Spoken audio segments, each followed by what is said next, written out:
కొత్త జిల్లాల ఏర్పాటు సర్కారుకు కత్తి మీద సాముగా మారింది. కొత్త జిల్లాల ఏర్పాటు ఇష్యూలో అనుకున్న దానికంటే ఎక్కువ రచ్చ జరుగుతోంది. ఇప్పుడు గద్వాలను రాజధానిగా ప్రకటించాలి అంటూ కాంగ్రెస్ ఎమ్మెల్యే డీకే అరుణ రాజీనామా అస్త్రాన్ని సంధించబోతున్నారు.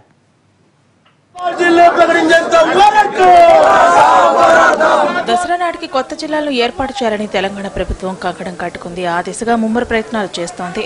అంతా సక్రమంగా అవుతోంది అనుకుంటున్నా రాష్ట్ర వ్యాప్తంగా ఆందోళనలు తగ్గడం లేదు. కొత్త జిల్లాలో డివిజన్ల కోసం ఉద్యమాలు కొనసాగుతూనే ఉన్నాయి. ఆందోళనలు ఉధృతమవుతున్నాయి. బంద్లు, రాస్తారోకోలు, నిరాహార దీక్షలు ఇలా ఏదో ఒక రూపంలో చాలా ప్రాంతాల్లో నిరసనలు రోజు రోజుకు పెరుగుతూనే ఉన్నాయి.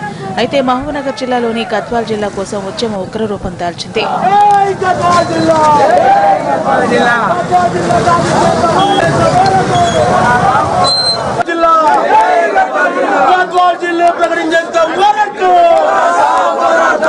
ఇప్పటికే గద్వాల్లో నిరాహార దీక్షలు కొనసాగుతున్నాయి. కొత్త జిల్లాగా ప్రకటించాలని కోరుతూ బంద్లు విజయవంతంగా ముగిశాయి.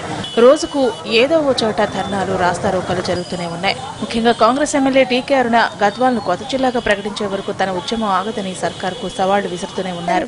గద్వాల జిల్లా కోసం తెలంగాణ ఉద్యమం తరహాలో నడిగడ్డ ప్రాంత ప్రజలు మరో ఉద్యమం చేపడుతున్నారని, ఆమరణ నిరాహార దీక్షకు సైతం తాను వెనకాడబోనని గతంలోనే ప్రకటించారు అరుణ.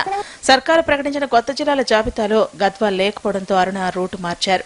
గద్వాల జిల్లా కోసం రాజీనామాకు సిద్ధమయ్యారు ఎమ్మెల్యే డీకే అరుణ. జిల్లా కోసం ఎమ్మెల్యే పదవిని త్యాగం చేసేందుకు సిద్ధమంటున్నారు ఆమె. ఈ మేరకు ఆమె సీఎం కేసీఆర్ కు లేఖ రాయనున్నారు. తర్వాత స్పీకర్ను కలిసి రాజీనామా లేఖను ఇవ్వాలని భావిస్తున్నారు.